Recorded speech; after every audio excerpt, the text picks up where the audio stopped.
La reforma agraria impulsada por los gobiernos de Eduardo Frei Montalva, 1964-1970, y Salvador Allende, 1970-1973, fue una de las iniciativas políticas más perjudiciales y controvertidas de la historia de Chile. El gobierno de Frei presentó esta política expropiatoria en función de la modernización de la agricultura y de la justicia social, pero según hemos mostrado en el tomo 3 de la Historia de Chile 1960-2010, Universidad San Sebastián, CEUS, 2018, también hubo otros propósitos políticos e ideológicos que la animaron y, desde ya, fue determinante en debilitar el derecho de propiedad privada en Chile. La violencia física irrumpió como medio para acelerar el proceso expropiatorio. Propietarios, campesinos y agitadores políticos se enfrentaron incluso mediante las armas. Un caso emblemático de estos hechos fue la batalla de San Miguel en los Andes, en que más de un centenar de campesinos apoyados por el Frente Interno Socialista se tomaron el fundo y mantuvieron como rehenes a su dueño y esposa.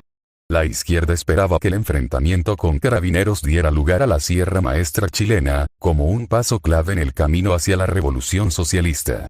También hubo episodios en que los propios campesinos decidieron resistir la expropiación del gobierno, como en el Fundo Santa María de Longotoma, en que casi 200 trabajadores rechazaron las medidas de la Corporación de la Reforma Agraria.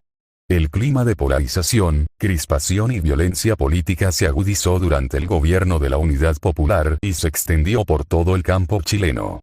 El movimiento de izquierda revolucionaria, MIR, inspirado en la Revolución Cubana, promovió la vía armada en el campo a través del movimiento campesino revolucionario.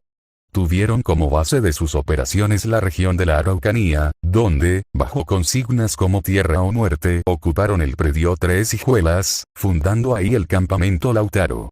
En un importante discurso en Temuco, en noviembre de 1971, el líder del MIR, Miguel Enríquez, llamaba a expropiar toda la gran propiedad agraria sin indemnización y a instaurar un gobierno revolucionario de obreros y campesinos.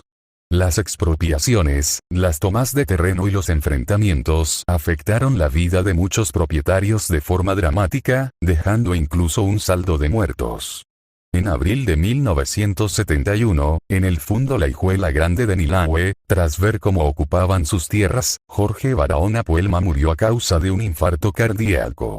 Según relata su propio hijo, tras los hechos llevaron rápidamente a su padre a un hospital, pero murió en el camino, en Peralillo.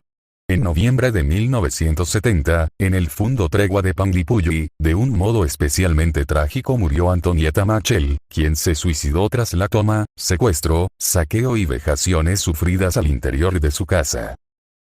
El 30 de noviembre de 1970. Antonieta Machel fue violada y torturada por 30 campesinos. Avalados por Salvador Allende y Miguel Enríquez del MIR. Padre de Marco Enríquez Ominami. Alias El Meo. Gracias por ver. Saludos de Republicano.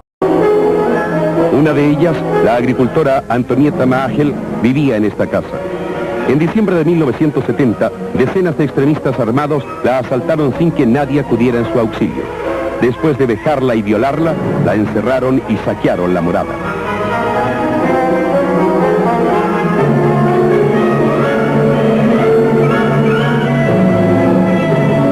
Desde esta ventana, la desesperada mujer miró por última vez lo que era suyo y se quitó la vida mientras el saqueo proseguía.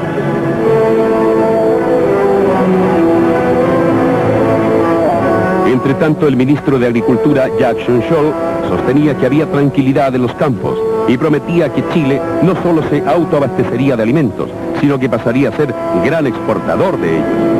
Los campesinos en un comienzo creyeron, cuando él les decía que la tierra sería de los que la trabajaban.